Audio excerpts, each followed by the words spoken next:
My name is Gwen Goolsby Tillery, and I am the host of Kingdom Inspiration News, the show that is dedicated to highlighting what is happening in the kingdom, all the wonderful and positive things that are happening in the kingdom, to inspire you, to educate you, and to empower you.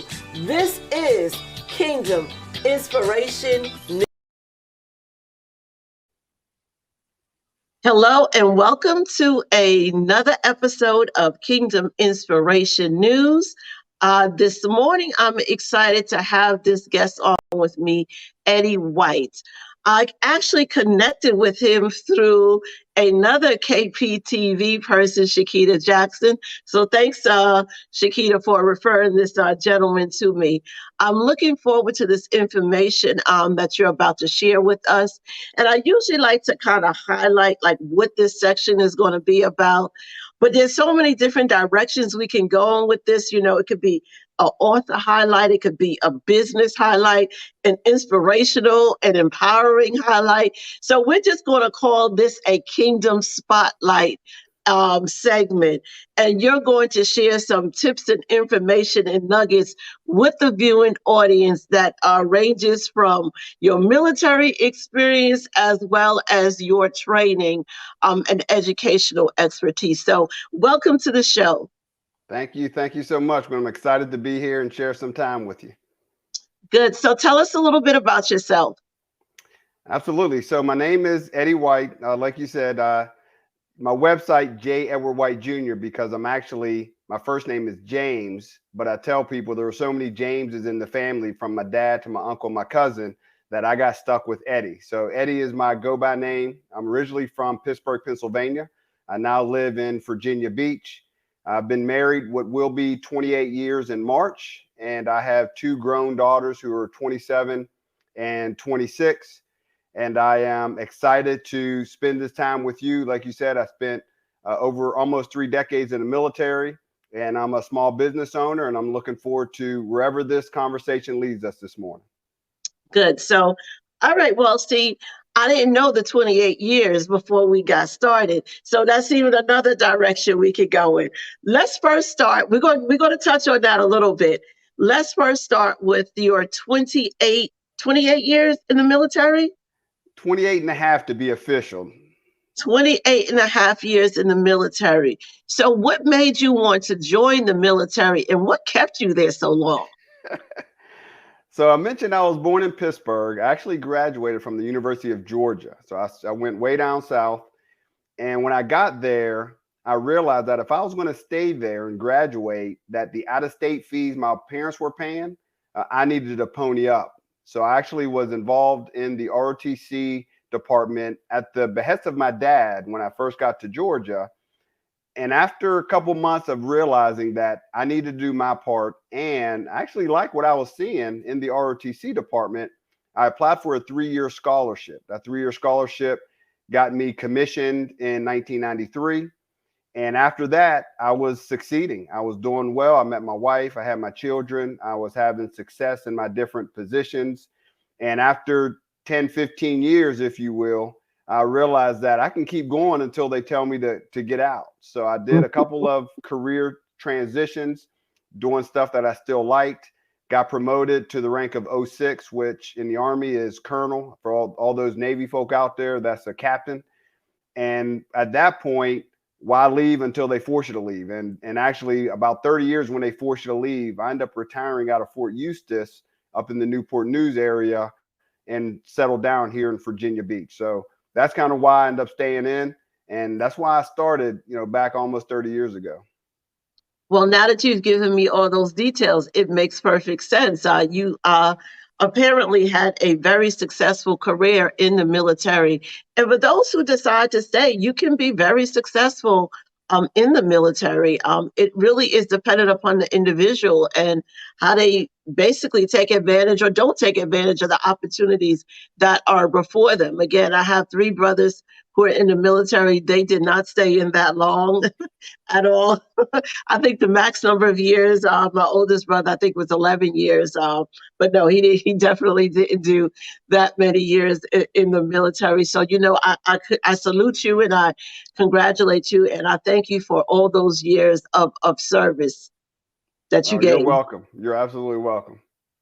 So another 28, you said 28 years married. Yes, ma'am. Yes, ma'am. March 11th, it will be 28. Okay, well, yeah, we're gonna just say 28 years at this point. So, oh my gosh, so with so many marriages not making it beyond two, what are you? I know it's hard to identify one thing that would be the secret to that 20-year successful marriage. I won't say easy. I've been married for 20, going on 21. So, coming up behind you, and we've definitely had our challenges. So not perfection, but success in that you're still together. What would you say would be one or two of the most critical things to having a long lasting marriage? I'll go with, I'll call it the two C's since you want two. The first one is commitment. And I believe that's a mindset of commitment. That is when you go into that partnership with whether it's a husband or a wife, particularly for the husband, I would say, but definitely for both, you need to have a mindset that translates into your energy and your action and your attitude. That is, we're in this for the long haul. Years will roll into decades, decades will roll into 2 decades and 3 decades. So if your mindset is we're committed and I'm personally committed, then what you'll find is your actions, your empathy, your respect, your response to challenges, all of that will be funneled through a commitment attitude and mindset. So the first C I would say is commitment. The second C is communication. This is, I think everybody knows this one, and almost everybody who's been married probably got this advice before. But that communication is listening, not just hearing. That is being respectful of what is said. That self-esteem, carrying the weight of what your spouse has told you, and how you guys are mutually in it to raise your children or to further your relationship. And that's having actions that are representative of the communication and what you heard and what you said you were going to do. So I believe those two things, commitment, which is attitude, and communication, which is both listening and responding. If you get those two down, then a lot of other things will work out. I have to absolutely agree with you. I would say that those would be the two that I would put at the top. I just add one more, and this is something that I actually just recently, I provide counseling services to individuals and couples. And the one thing that I've come to realize, it is kind of a part of the communication, but it's vulnerability. Mm. Being able to be vulnerable and be your true and authentic self with the person that you've committed to. That's the third one that I put in there, because if you're not able to do that, at some point it begins to impede on the communication. No, that's a good ad. That kind of correlates with trust, because if you don't trust, you're not going to be vulnerable, and that creates all the scenarios that could be bad that you're talking That, about when things get difficult. exactly. So thank you for that tidbit, and congratulations on 28 years and success for many more to come. So, so good nuggets already. Good nuggets. He gave you the rundown on the military, why you should stay, how you should maneuver through it, and all the benefits of being able to do that. He's given us some tips on marriage. Now let's go into the second phase of your career, I'll say. So you come out of the military, and after being 28 years in the military, did you know immediately what it was that you wanted to transition into doing? Were you already doing it, or did you kind of have to figure it out? I did not know immediately, and actually, I won't go deep into it, but I've always been guided by the Holy Spirit, even dating back to my 20s. It helped me navigate through my military career, helped me navigate through my responsibility as the head of my household. And I've always felt like I've been attuned to the Holy Spirit. So back probably about 6 years ago, where I thought I was going to go was in high school education. And I was actually making movement towards that when I was up in Fort Dix, New Jersey, which I mentioned to you off camera that I spent about 3 years there before I came back here to the 757. And actually, during that transitioning, I was taking tests and preparing and with an expectation to retire in 2017, 2018. It didn't go as well or as easily as I thought. And it was communicated to me, I'll say that through the Holy Spirit, that that's not where I was supposed to go. And then I reoriented. I didn't retire in 2017 or 2018. I spent another 5 years or 4 years in the military, came back here to the 757. And then I was torn between going into government service when I got done in the military, so contractor, government civilian, or doing my business full time.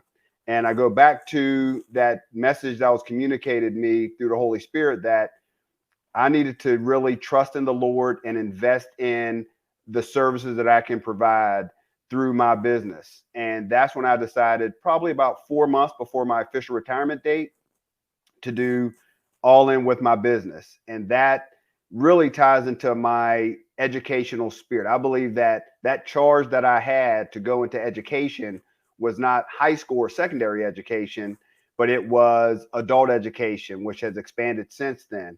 So that was a lot to do. Discussions with my wife about the certainty of income, which, as you can imagine, Gwen, after 24, 25 years at that point, that was something she just wanted to make sure that was taken care of. The risk associated with going into a space where I'd been doing business since 2019, had never made money, and then I was going to go where it was going to be reliant, which I believed, for supplementing my personal income after not having positive or making a profit for the previous 3 or 4 years. So no, it was not, oh, absolutely no issues, let's move out. It was a lot of discussion, a lot of friction, a lot of prayer, a lot of trust. And I'm very blessed now to be where I am as a solopreneur doing what I'm doing. Great. So give us some details about your business, this adult education. Very interesting. I found the areas that you actually work in to be quite interesting. I actually am a former, I say former, but I haven't completely retired, educator myself, 25 plus years Oh, in public education, from teaching to professional development to leadership, child study team, working in high school, middle school. So, yeah, and now have transitioned into more of like the coaching and training with adults. So, yeah, it's definitely two different worlds for sure. I can say that from my experience. So, tell us about all the different components of the business. What's the name of the business? And then tell us about the business. absolutely. Well, we're kindred spirits, it sounds like, 'cause a lot of stuff you were saying is the stuff I operate in. My business name is Jad White LLC, and it provides adult educational services. So Jad White Adult Educational Services, if you look it up in that regard. And my master's in adult education. That's what my master's degree. My undergrad's in chemistry, my master's in adult education. So I think we're kind of, I call us cousins, because obviously I'm not in secondary education. Adult education is a little bit different. And because of that, and my spirit of education, if you will, my business focuses in three areas. I call it the 3 L's. The first one is leadership development. That's leadership in your home. That's organizational leadership, multiple echelons or single echelon, whatever it may be. My second L is my literacy line. And in my literacy line, I provide financial literacy. I'm also certified as a insurance and annuity agent, and I do different things to help, whether it's college students or adults. But my real area I love to get into in more depth is helping parents raise their children to be financially literate. And that is something a lot of parents struggle in or don't explicitly do. They at best model it, and then it plays out however it plays out with the literacy of your children. The other area in my literacy line is something I've just recently started doing, Gwen, and that is my life alignment. So I have a living your life framework, And it really applies to 20 somethings and 30 somethings or people transitioning in life. And it's designed to identify what your aspirations are, where you are now, and how do you get there, factoring in all that life has to offer. So personal, professional, family, finances, mental, emotional, spiritual health, lifestyle, life changes, contextualizing all that so you can actually achieve what you desire or aspire 10, 15 years down the road. And then my last L is my legacy line. So parent education, fatherhood, particularly helping fathers raise confident daughters. And that's where I get into a lot of discussions with parents and fathers about how do they be intentional and deliberate about enabling their children to achieve success. Well, that's a lot. Good stuff, though. All of it is definitely good stuff. You're right. We are definitely aligned in several areas. I also have a background in organizational leadership as well. And one of my programs is directly geared towards, it's really women, though, women who are transitioning, women who have kind of worked out their career, raised their kids, and now are looking to see what's next in their life. So, yes, a lot of similarities. So, how do how do you go about this program? Is it group based? Is it individual based? Do you do workshops? How do you go about providing these services to people who are interested? Yeah, mostly right now it is business to business. So I've realized after 4 or 5 years of running my business, one of my strengths is not necessarily in gathering people, if you will. It is in presenting content, and that's just as you know, all of us have strengths and weaknesses. So early on, I provide a individual or small group raising confident daughters, what I consider a master's degree program. I've done that for the last several years to people online nationally. But recently, the last probably 17 to 18 months, I've done small group through really either nonprofits or community or other businesses. So I do a parenting class up in Maryland, Easton, Maryland. So maybe about 15 to 20 parents. And I've been teaching them about the foundational principles, and I'll go into raising them during the critical shaping years from 6 to 12. And that's about a 2 or 3 year endeavor that I will provide classes per month. And then also have done small group life alignment workshops, and I've done parenting classes. Just did one last Saturday for Shakita through her Care for Me Youth Initiative nonprofit to young women in that class about how to establish a vision and define adulthood for their children. So it depends. I've worked with nonprofits, community, and other for-profit for leadership classes to parenting classes. But I've found that getting into relationship with those organizations who really have an audience that are seeking and can get value from what I can offer is the best way for me to get maximum access. Great. So we have about 2.5 minutes left, but before we end, you're also an author. So tell us quickly about your book or books. I've only done one book, kicking around doing a second one, but have not started it. My first book is about how my wife and I raised our daughters to be confident, empowered young women. The title is Start Point, Parenting in the White House, and that is, quote, the White House. Some people think it's a political book. I tell people, no, based off our last name, we've always called ourselves the White House. In fact, when I was up in the Pentagon, Northern Virginia area on our answering machine back in the day, Gwen, you remember that, I'm sure. On our answering machine, it said, "You've reached the White House." And my daughter's friends would always get sort of, shocked and stunned initially, but we've always called ourselves the White House. And the subtitle is Raising Empowered Young Women Through a Father's Eyes. So it is my perspective of what I did and what my wife did over the 20 years or so of taking them from about 3 or 4 years old up to about 21, 22 years old, and how we navigated that space, stories of what we've done, challenges that we've overcome. And a lot of that stuff I incorporate into my parenting class and in my fatherhood classes. Great. So is the book available on your website or is it available on Amazon? Yes to both. It's available on my website, and you can also go to Amazon. It's a unique, so I don't know if you can get a good picture of it, but you can see it has a picture of my daughters when they were younger to older. and a very distinct start point up top. If you Google J. Edward White Jr. on Amazon, probably will come up pretty quick. Or if you go to my website, you can easily get to it there as well. Good, thank you. So now you have 45 seconds to give us. I always like my guests to give some kind of tip or tool, some motivation, some in something inspirational, empowering to leave the viewing audience with. Wow, that's a pretty good ending to all your shows. Well, I'll go with fatherhood, and I'll go with being a present father, and the impact and power of that. So if you're a young father out there, and really for a parent, but particularly for a young father who's serving as the head of your household from an apostolic perspective, it is critical that you understand that you need to be present physically, mentally, and emotionally. So you need to be in the space with your children. You need to establish that relationship with your children and with your spouse. And you need to make sure that they feel that you're there. So you don't just be there and they don't realize you're there, but be there and let them know, because your energy is there, your intentionality is there, and your focus on building that relationship that will reverberate for decades is there. So be a present father, invest in your family, be intentional and deliberate, love your wife and love your children, and make sure that they realize that based off your presence in their life. That's really good. Thank you again for coming on. So much good information that you provided. And I look forward to bringing you on when you do the second book. Thanks, Gwen. I have it marked for that. I will let you know when that happens. Absolutely. All right. Thank you.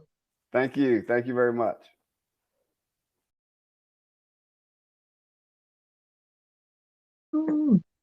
Welcome to the artist spotlight section of the show. And listen, she's already singing before we get started.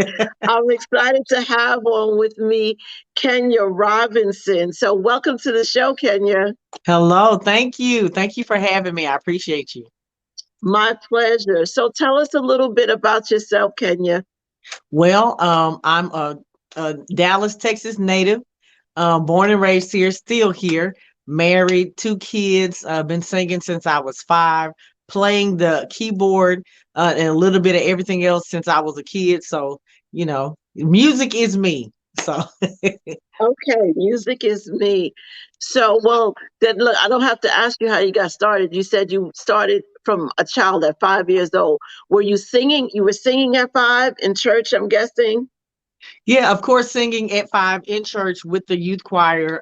Anytime my mom would sit down and press my hair, I would ask her to sing and I would repeat whatever she did. So I've just been singing. That's just been a part of me. And my dad has been the band director at my church since I can remember. So I played saxophone, keys. I know how to keep a rhythm on the drums. So Wow. Okay, multi-talented in the music area. I appreciate that. I have no musical gift other oh than to man. be able to hear like I hear music like, well, I don't know if that makes sense, but Uh-huh. yeah, I don't sing. I can't sing. No, like God, why didn't you give me that talent to sing? Because He knew I love music. I do love music. I Hmm. think He knew if He gave me the talent to either play or sing, I wouldn't do anything else. So I don't sing and I don't play instrument. But that is actually on my bucket list. I don't know if I want to go towards the piano or if I want to do the sax because I love the saxophone. Yes, Saxophone is beautiful. I played sax for 3 years I and I love want to the get back to sound. it. I love the sound of the saxophone. The keyboard is Yes. nice, but it's something about the sound of the saxophone that I Yes, absolutely ma'am. love. So yes, I listen, I really can appreciate that you are talented to be able to sing as well as play all of those instruments. So you grew up, you start singing, Yes, and your ma'am. father is over the choir, and so you acquire these music skills. How do you go from that to then deciding, okay, well now I want to take this to the next level professionally? And what was that journey like? Okay, that journey is something crazy. It was all orchestrated by God, I promise. Number one, because I always not always, but I always wanted to sing, of course. And then later on I started writing lyrics. And so I would sit down and write. God would give it to me. He gives it to me differently each time. Either I sit down and write an entire song, or he'll give me bits and pieces through over the weeks. And I was like, I want to write songs and sell these songs and this, that, and the other. So somebody reached out to me and asked me, hey, can you write me a call and response song that's upbeat, this, that, and the other? I said, sure. So I did. I wrote the song. They ended up taking it to the studio, recording it, but didn't do anything with it. Years Mm. down the line, and I mean years, somebody called me and said, or when I moved back to Dallas from living in East Texas for a while, a producer called me and said, hey, when are we going to work on your music? And I was like, I don't know. I just want to write. So then told my husband what he said. He was like, well, let's go for it. And I said, okay. And so that's what we did. We went for it. I used that exact same song, had it copywritten, and ended up being my first single. October 1st, 2021 was when it dropped. And so that's what that process was. I just was singing, then I started writing, and then wrote for somebody. And then somebody asked me, well, when are you going to do your own? And so that's what happened. How long were you writing for others before this opportunity came for you to actually become this independent artist? Well, I had been writing for, I can't even put a number on it. I've been writing for a while. I'll say some years. But I had not written for anybody specifically until that one person reached out to me. And so that was probably 2008, 2009, something somewhere around there. I think it was more like 2008 that they asked for a song, wrote it for them, and then 2000 or 2021 is when I did it. So that's been what, Mm. How long? 2008 to 2021 is what, 13? Is Eight, that 10, 13 yeah, years? 10, 8, 18, yeah, 18, 10. Yeah, it's been over 10 years. It's been a while. Look, I'm Right, like, it's been a long day. I can't math right now, right. I'm trying but to. it's been a long time. What was the process like from, okay, we're going to release this single Mhm. to actually releasing it? What was that like? I know for a lot of independent gospel artists, it's quite challenging for different reasons. What was your experience? It was working with the producer I worked with and having a support system of my husband and my family made it quite easy because like I said, my father and even my brother, I have a brother that plays professionally, professional saxophone, matter of fact.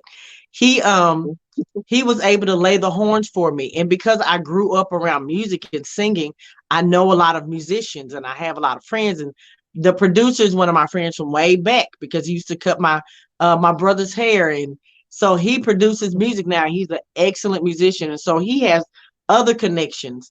And so it just made the process really seamless. Just about the only thing is like timelines. Like I wanted to have my single out by this time, but it was late or delayed a little bit because of this, that, or the other. But I'd say overall the process was a good process. Going from I have the song written, I got to take pictures, because you have to take pictures for your CD cover. Oh, let's do a video to go along with the song. Let's record the song. Who are your background singers? Who's your band? So it can be a lot on your shoulders, but if you have the right team, it can end up being something that's just a good collaboration. And so that's what this ended up being for my first one. So Yeah, I think that that's key is that you have a good team. yes, You are ma'am. fortunate in that your team it seems to be a lot of family and friends, but for a lot of people that might not be the case. If I Right. decided I wanted to produce a CD, I wouldn't really be able to look to my immediate family for musical help. So yeah, absolutely, that was great for you. But I think the key in that is that you have to have a good team that really knows who you are, that supports you, but doesn't take away from the sound and what it is that you're trying to produce and get across as well. Yes, ma'am. Most Yeah. definitely. So you released a single in 2021. One. And how does it do? It did really well.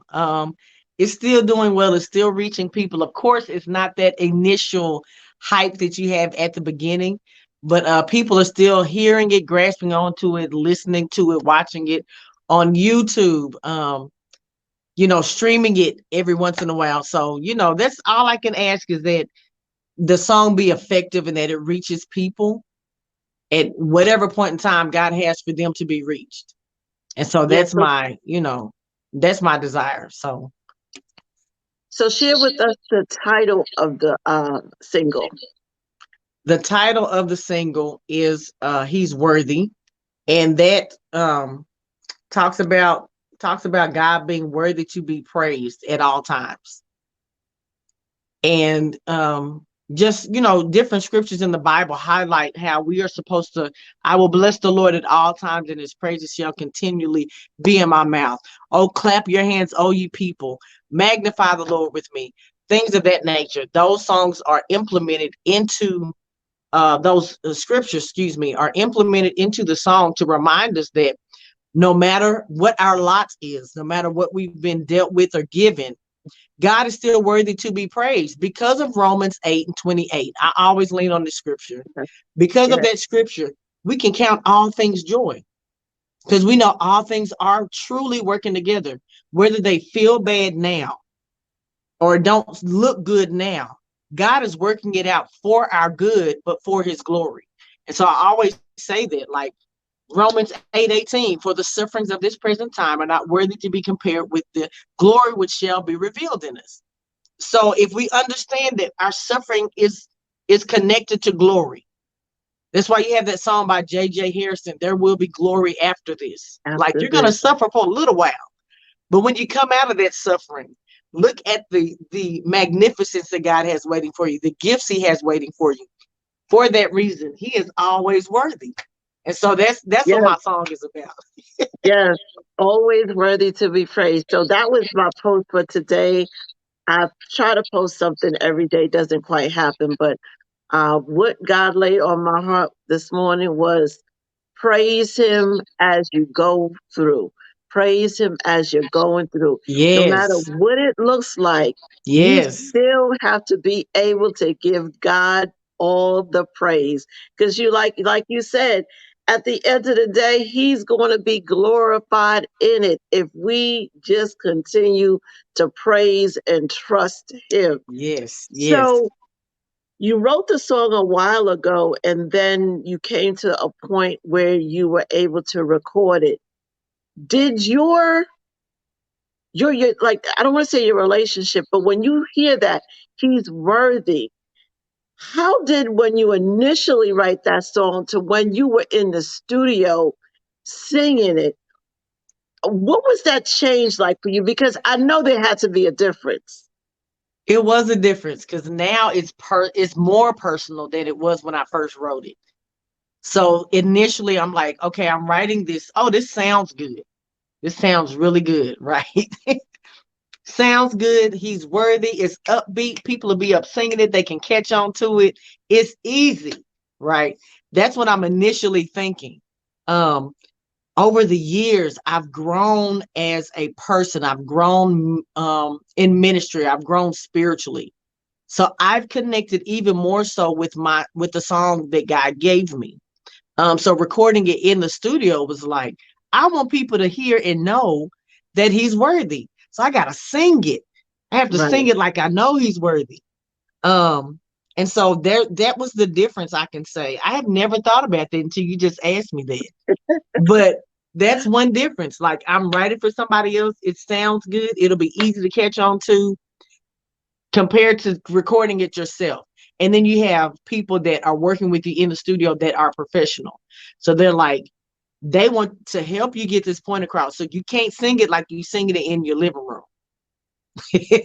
You have to push, and you have to do certain dynamics in order for it to catch their attention, and in order for them to understand she is really ministering this, that he is worthy.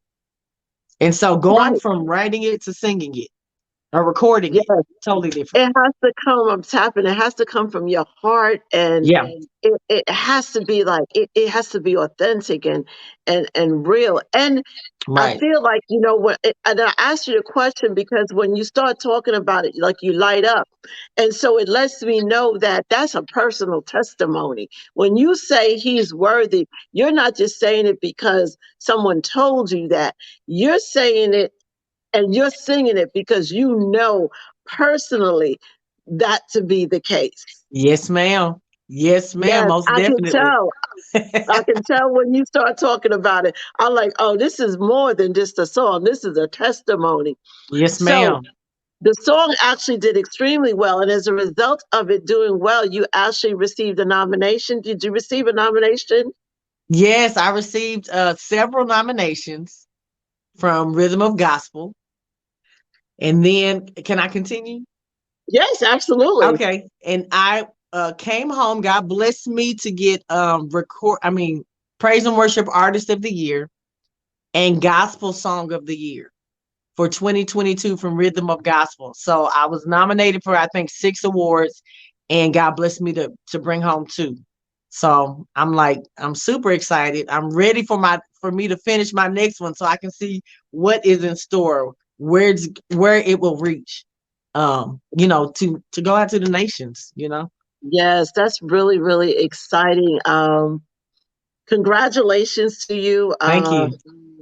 Continued success to you. You're going to get the opportunity to actually hear the song as part of this interview. I know you guys are going to enjoy it. Uh, Again, just how you light up when you talk about it says so much about, the heart of where you are when you were producing, when you were singing this song. So I'm excited to be able to share. Before we go, what advice or what would you say to that independent gospel artist that, listen, I'm going to be specific with your question. Okay. What would you say to that independent gospel artist that did not have the resources that you have, but know that God has called them to bring forth this music? Ooh, that's a good one. I would say no matter what, do not give up. If God gave you the what do you want to say, the intent to do it, if he gave you the drive, if he gave you the passion, if he gave you the song, the lyrics, the music, whatever it is, the poem, the book, whatever it is he's giving you as an individual artist, God has the resources out there for you to use. So we learn as we grow spiritually that when God gives us a desire or a passion, he gives us everything we need to fulfill that. So if you're not finding that within yourself, I suggest that you go and seek, right? You go seek certain people, you seek certain things, you look up somebody you look up to. Well, what resources do they have that I could possibly use? Or what networks can I connect with that I can possibly use to get what God has given me out to the people? Key thing is to not give up. Don't give up on yourself. Just like the song He's Able says, don't give up on God because he'll never give up on you. Don't give up on what he's given you either because he's right there. I promise. And he will put the correct person or the correct thing in your pathway for you to accomplish what it is he's giving you to do. Don't give up. Keep walking. Keep going. Okay? Because he's got you. That's good. That's good. Good, great advice. How can people connect with you? You can connect with me on Facebook or Instagram at Kenya and Music. So it's the and symbol, Kenya and Music. I have 2 pages there, and then Facebook Kenya Robinson. It's actually my personal page, Kenya Ken Robinson. And then my Instagram page is linked to my Facebook somewhat, so you can see me there. But that's how you can reach me. Email cambromusic@yahoo.com. So that is KAMBROMUSIC@yahoo.com. That's another way to reach me. So Okay. And I didn't have this on, so let me do this real quick. And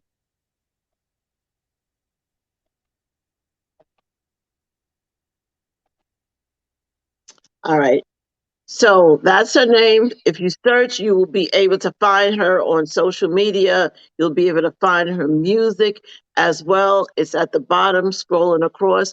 Thank you so much for coming on. Thank Thank you you. for sharing the nuggets and the inspiration, not just in terms of the actual production of the song, but all your gifts and all your talents. And I just wish you much success. Thank you so much. God bless you. Thank you for having me. I had such a good time during this interview. So thank you so much for having me. You're welcome. Have this wonderful guest on, and her name is Tenishia Bloodsaw. Welcome to the show. Thank you so much. I'm glad to be here. Glad to have you here. So, Tenishia, tell us a little bit about yourself. You know where you're from, and just a little bit. All right, sure. So I'm originally from Minnesota, but I moved to Georgia the end of 2021 with my two children. I have a 16-year-old and a 7-year-old, so definitely a handful. And just adjusting to Georgia life, but I am a business owner as well as an author of going on 8 books right now. But my latest release is God is Bigger Than That. Okay, so sometimes I always try to do like a small pre-interview with my guests just to get an idea a little bit more about who they are and their completed job form. But sometimes in that opening statement, they say something that kind of piques my interest. And you said you were originally from Minnesota Yes, ma'am. and then you moved to Georgia. Yes. Did you move to Georgia because you needed a warmer climate? Because let me tell you, if for those who have never experienced winter in Minnesota, it is nothing to play with. It takes a special kind of person to be able to live in Minnesota Mm, in the winter. I've been yeah. there a couple of times in the winter. Unfortunately, I Yeah. had to be there. One was for a wedding, and twice was for school. And I'm like, oh my God, how do people survive? It is cold. So, how has that, before we even get into the rest of it, how has that transition been for you to go from someplace like that into, moving to Georgia? So originally, I'm born and raised in Minnesota, and I've lived in a couple of different warmer states, which was definitely a relief. But because my family is there, I kept moving back. And this last move, it was definitely a God move because for the first 6 months of me moving here, everybody kept asking me what brought you here, what brought you here. I had no idea. I just said I had to go where God told me to go. So the perks are the weather for sure, because I do not enjoy the winters in Minnesota. But because I'm born and raised there, I'm used to it. But it's not. It's definitely not a choice to go back there. So when I do have to go there, I'm forced for sure. Yeah, I don't quite know how you get to frigid temperatures like that. I just, Yeah, yeah, I can. And I'm on the East Coast, so I'm in New Jersey, so it's not like I don't experience cold weather. But I just needed people to really know and understand if you have never experienced, that cold of Minnesota, it is a different yeah, kind of cold. It is not like even the cold we experience here on the Northeast coast no, at all. yeah. We So. get down to negative 50 degrees there. Yeah, yeah. I realized just how cold it gets there when I was on the University of Minnesota campus, and they have the tunnel system. And the tunnel system is there because the snow and the weather gets so bad that they have to actually maneuver to get to classes through the tunnels. I was like, okay, yeah, that's just way too much for me. I love the warm weather. So Yeah. you are an author, like you said, of 8 books, but your latest book is God is Bigger Than That. Yes. So tell us a little bit before you go into the details of the book. Tell us the inspiration for one, your writing, and then specifically for this book. Okay. Yeah, so my writing is definitely based on my life experiences. And because I'm a mother, my kids definitely inspire me, especially with my children's books. All of the children's books that I wrote were based on them. So the last one, God is Bigger Than That, was based on a conversation between my mother and my son, because my mom was living with me at the time, and he was afraid of the rain. And so when he does that, he goes into anybody's room that's open. And that night it was my mom's room. And so he laid in the bed and, was trying to calm himself down. And so he started asking her a bunch of questions about God and how big God was. And the next morning, she thought it was so cute. She came into my office and she started telling me the story. And as she was telling me the story, I started writing the story. And so by the time she was done telling me the story, I had the book written.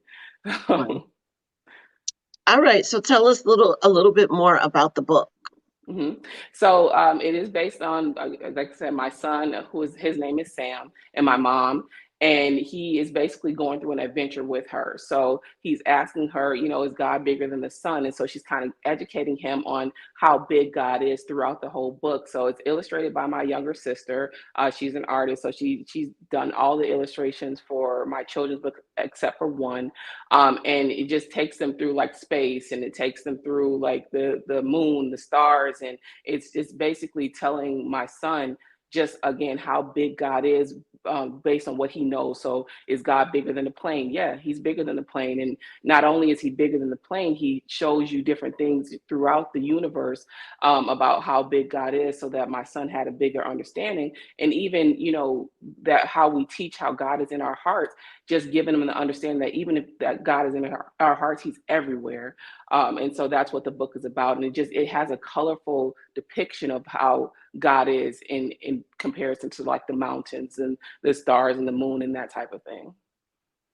Nice. That's really nice. So I interview quite a bit of authors, that come on through this platform, and, I'm connected with authors, and I have a few books myself as well. But what made you particularly, was it your children, but what made you want to particularly write children's books? So yeah, the children's book are definitely inspired by my children, because the first book I wrote was on financial literacy. So definitely different avenue completely. But my first book that I wrote was based on my daughter, because she loves science. To this day, she still loves science and she loves superheroes. So I wrote a book about her called Sci-Fi Girl, where she's a child scientist and she's also a superhero who travels through time to meet different people throughout history. So that was definitely the spark. And I wrote that right after I had my youngest, my 7-year-old. And I wrote that while I was on maternity leave, because she was just so fascinated with it. And like I said, she still loves science. So, it was the type of thing that I was just like, okay, well, if this thought is in my mind, then I can, put it on paper. And that's where we went with that. Nice, nice. I love the idea of being able to use your children as the inspiration, because of course, if it's working for your children and it's an interest for your children, it's going to be something that other children are going to be interested in as well. And specifically, the God is bigger than that. I love how you just use simple comparisons, for a child who is young. I believe you said 4. He's 7 now, but at the time, I believe he was 5 when I wrote it. Five, for a 5-year-old to understand just how grand and how big, God is, to use those examples. So I love that. So you said you're also an entrepreneur, correct? A Yes, business owner. So tell yes, I us a am. little bit about the business. So I launched a app last year. It's called Friend Me app, and what that allows people to do is pick the type of friends that they want. And it is focused towards college students and young entrepreneurs, or new entrepreneurs, not young, that are looking for like-minded individuals, so that they make connections and genuine connections with people. Because I know that as we get older, it's harder to make new friends, and we grow and we evolve. So it's like, I created a avenue where they can make those connections a little easier by putting like a profile into the app, and then they get matched with the people that will most likely be friends with them. So if you're an introvert and don't know how to start those friendships, you can put that into the app, that I'm an introvert and I like to go bowling, or I like to network, and it's kind of like a swipe left, swipe right feature in the app, where you can get matched to the type of friends that you want. And I also am a certified coach, speaker, and trainer through the John Maxwell program. Okay. So how did you get involved with that? With the speaking or with the app? Yes, no. Well, you know what? Let's go back to the app first. Yeah. So what made you want to create the app? So it was a hobby of mine that when I went to high school, I was in a tech program for science, math, and technology. So I've been building websites since I was 14 years old, right? And I don't know if you remember the Planet era, but I was that individual that was making everything fall on the screen and putting in the music and coding at a very young age. And as I got older, like I said, I was moving from Minnesota to Georgia, and I started seeing all these people putting in like friendship applications through social media, and nobody was liking it. Nobody was commenting. And I said, you know what? It should be easier to make friends. So the whole concept was is to put in the profile information so that you're actually matched with people that would be a friend with you and be more compatible with you, whether, you know, they're not just going based on a picture, they're going based on your interests. I like that. Thank Okay. you. And so you're the math science person, you're the author, and also now you're telling me you're involved with the John Maxwell certification. How did that come about? So in early 2021, it's not a crazy story, but it's my story. I was going through a transition where, you know, I didn't feel like myself. I was working at a job that I just couldn't. I didn't feel like I could be myself, and I got this vision that I was in front of a stage, right? And I was speaking to these people, and I didn't know what I was speaking about, but the vision was persistent, you know, in my mind and in my spirit. And I came across the John Maxwell Instagram because I follow John Maxwell, and they were talking about, you know, the certification, and I just jumped for it. You know, like one of the things that he teaches is that you jump and then you build your wings on the way down, right? And that's exactly what I did. Like I signed up for the certification, went through the classes, went through the certification, and all in the same year, all in 2021, before I even moved to Georgia. The day that I moved to Georgia, within 24 hours, I was in Florida for the certification. Like that's how fast it went. And I did it because that's what God wanted me to do. So yeah, that's exactly how I became a certified speaker, trainer, and coach through the John Maxwell team. So how's the certification been able to help you? What have you done, since becoming certified? What have you been able to do? I've been able to get more speaking engagements through that certification because that's what it kind of leads you. It kind of gives you that credibility with your speaking because you have to go through a specific training with their trained people like Valerie Burton. She's one of the coaches there that teaches you how to do coaching, teaches you how to do speaking. So it has opened up the engagement. It's also given me resources to go through different events through the Maxwell team, where I volunteer twice a year for their program where you go to John Maxwell. He's speaking and he has other speakers. Like the last one I went to was Eric Thomas, the hip hop preacher, and he was there, and we were, you know, able to have those connections and be able to network with other speakers and like-minded individuals. Great. So there's so much that you do, so many gifts, so many talents. I always like to ask my guests to share some nuggets, some words of wisdom with the viewing audience. There's so many different directions, like I said, you can go in, but I still would like for you to share, something that you could leave the audience with that would encourage them and, give them hope. Because at the end of the day, the focus on the show is really about inspiring people to, know that it's possible. It may not seem like it may not look like it, but it is possible. And you've done so many different things. So you are definitely proof that if you are persistent with it and you, like you say, you just jump, you will get your wings. God will guide you and support you on your way down. And I love that. I never heard that. I mean, I've listened to some John Maxwell stuff, but I've never heard that. But I really like that. And to me, that is, and John Maxwell is a believer. It sounds like something I often say to people. We just kind of throw that faith without works is dead out there, but what does that really mean practically? And I think what you just said kind of summarizes it. We always want God to show us the whole plan before we start to move. But if he showed us the whole plan, then there would be no faith required. And so when you said that, I thought about that. You have to jump and realize that when you jump, God's going to give you all the tools and everything it is that you need as you're jumping. He's going to support you. He's not going to He's not going to let you fall. You know, Mm-hmm. you're good. You're good. He's there with you. I was just coming to mind like, yeah, that's confirmation for what I say about having the faith to move and not having to know the whole plan before you move, because then again, that's not really operating in faith. So, Mm-hmm. what nugget, advice, inspiration, encouragement could you give to someone who's listening right now related to business, writing, or Mm-hmm. whatever? Yep. So one of my biggest things, and the reason why I move so fast in everything that I do, is do not sit on the gifts that God gives you, Mm. right?